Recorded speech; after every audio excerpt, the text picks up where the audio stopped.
संघर्ष मित्रमंडळाच्या संघर्षाला आज यश मिळालेलं आहे। त्यासाठी सगळ्या रहिवासींचं मी खूप आभार व्यक्त करतो। त्यांनी ती साथ देऊन आम्हाला आंदोलनाच्या भूमिकेमध्ये आम्हाला सहकार्य केलं।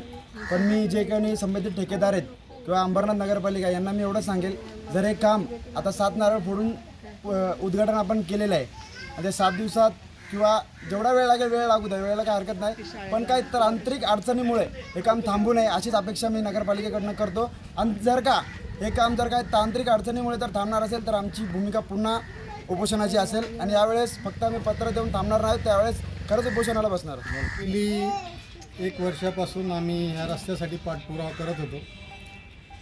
बरेच वेळेस आम्ही पत्रव्यवहार नगरपालिकेशी केली। गेल्या 11 डिसेंबर रोजी आम्ही नगरपालिकेला एक पत्र दिलं होतं की आमचं जर काम 19 तारखेपर्यंत जर काम चालू नाही झालं तर आम्ही आमरण उपोषणात बसणार आहोत।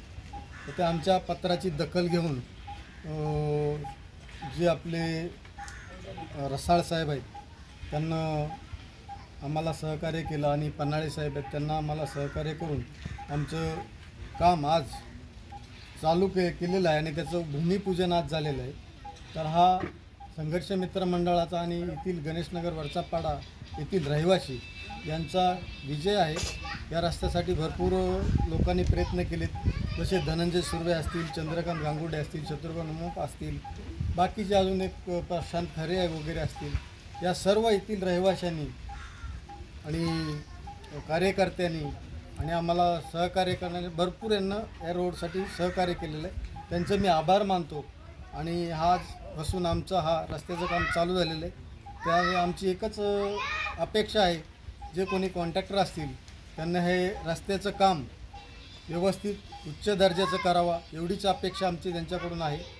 एवढं बोलतो। माझे बाबासाहेब आंबेडकरांचा डॉक्टर बाबासाहेब आंबेडकरांचा।